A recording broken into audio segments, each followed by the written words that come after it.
Today we will discuss parts of speech. The parts of speech are nothing but the classification or division of words according to their syntactic function. Parts of speech जो हैं वो कुछ खास नहीं होते, लेकिन ये division होती है या क्लासिफिकेशन होती है उन वर्ड्स की जो हम अपने सेंटेंसेस में यूज़ करते हैं according to their function. Parts of speech is term frequently use in traditional grammar. इनको हम ट्रेडिशनल ग्रामर में यूज़ करते हैं and it accommodates 8 different categories. और इनमें 8 डिफरेंट कैटेगरीज होती हैं, यानी कि 8 पार्ट्स ऑफ स्पीच होते हैं. कौन कौन से? Noun, pronoun, verb, adverb, adjective, preposition, conjunction and interjection. Let's have an overview on all parts of speech. Noun. Noun is a naming word, यानी कि किसी भी चीज़ के नाम को हम noun कहते हैं. It is the name of a person. ये किसी शख्स का नाम हो सकता है, for example अली या आलिया वगैरह. Place, any place like Lahore, Karachi. Animal, any animal like lion, cat. Activity, any work like cricket as an activity. Idea or a thing, for example gold. Most of the nouns, जो ज़्यादातर nouns होते हैं, have both singular and plural forms. Nouns जो हैं वो singular भी होते हैं और plural भी होते हैं. Next is pronoun. A pronoun is a word which replaces a noun, noun phrase or a noun clause. It is one of the conventional elements of part of speech. It functions as a subject, object or complement in a sentence.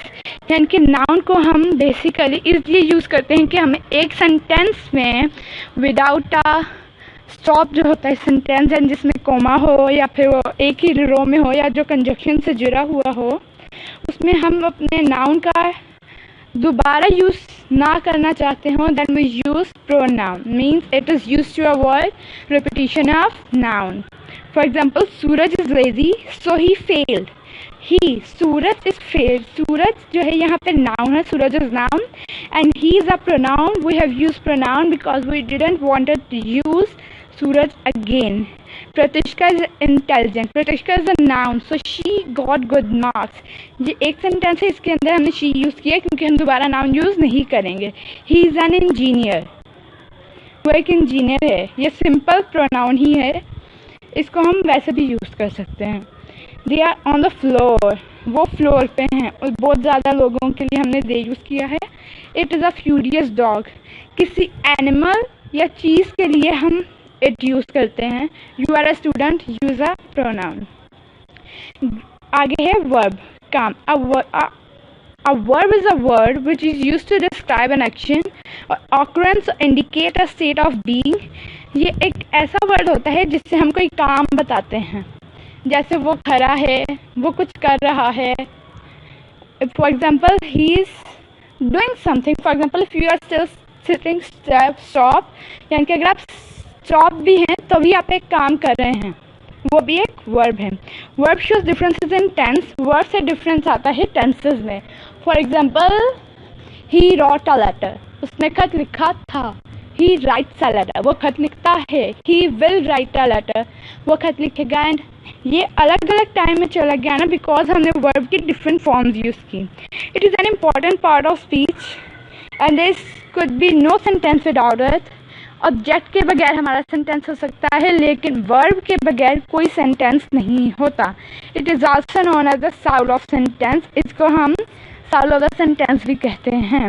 For example, walk, run, read, watch, feel, look, play, stay, live. यानी कि चलना, दौड़ना, पढ़ना, देखना, महसूस करना, देखना, ये सारे हम कुछ काम कर रहे हैं ना, तो ये वर्ब्स. एडवर्ब.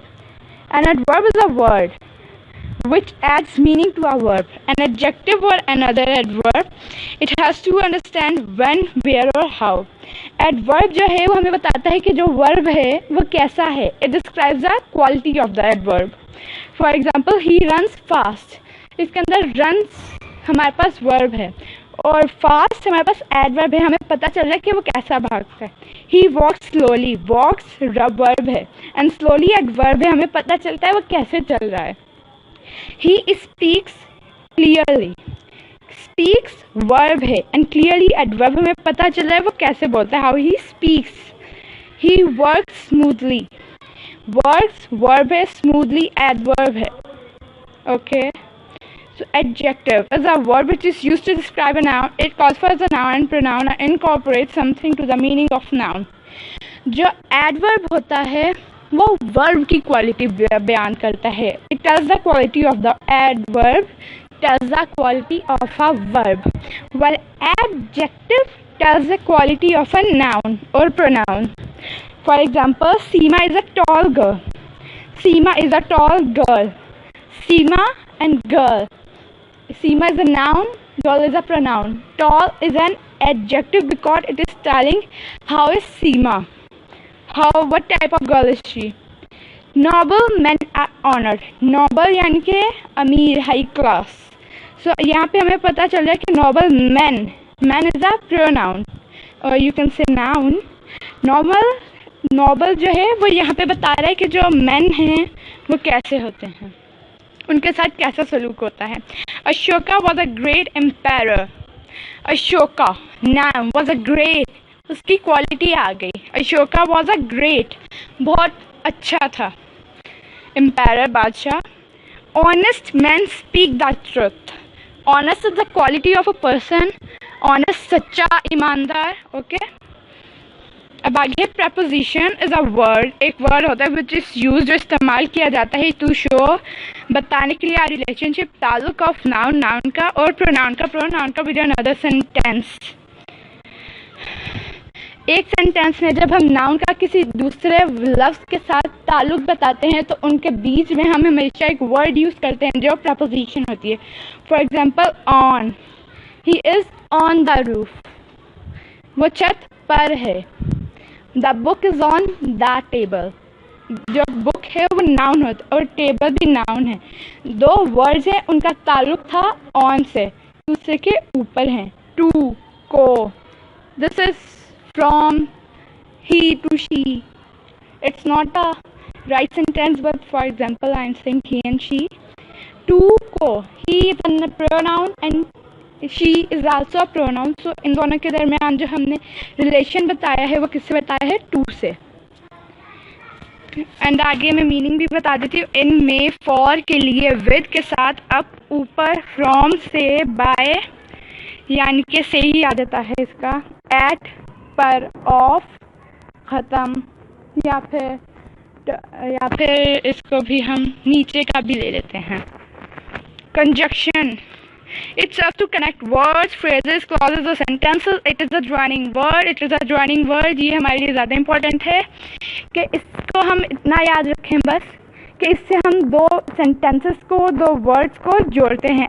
एंड से, for example, he is tall and he is very clever but he is okay. he for example, but की हम ले लेते हैं. he is rich but he does not do charity. वो अमीर है लेकिन वो चैरिटी नहीं करता. हमने दो सेंटेंसेस जोड़े with the help of but. इसी तरह से yet, before, so, or, as well as, whether, either or, neither nor. अच्छा, ये याद रखें कि neither और nor एक सेंटेंस में आ सकते हैं. therefore, hence. okay. Next is interjection, is a word of exclamation expressing a sudden feeling or excitement. It is a mere exclamation expressing strong feeling. It is not part of speech. It is not grammatically connected with the sentence in which it occurs. ये part of speech नहीं होता लेकिन फिर भी हम इसको part of speech में पढ़ते हैं. ये जो है हम अपनी एक्साइटमेंट, अपनी फीलिंग, या फिर जब हम कोई सरप्राइज हो जाते हैं तो हमारा जो रिएक्शन होता है उसको जब हम वर्ड्स में एक्सप्रेस कर दें तो वो यूजुअली इंटरजेक्शंस के थ्रू होता है. इंटरजेक्शंस के बाद हम हमेशा ये जो मार्क होता है ये लगाते हैं. फॉर एग्जाम्पल, सरप्राइज मिला है तो हम कहते हैं ah what a beautiful surprise it is. Ah के बाद जब साइन देखना, ये हमेशा इंटरजेक्शंस के बाद लगता है. यहाँ पे हमने रिएक्ट किया है, ये हमारी फीलिंग है. ग्रीफ में यानी कि अफसोस में, अलास यानी कि अफसोस, वी हैव लॉस्ट अ बेट कि हम शर्त हार गए.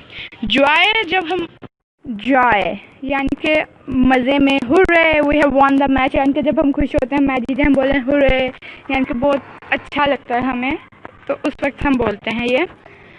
So thank you. आज का लेक्चर ख़त्म. Let's meet in the next video. Allah Hafiz.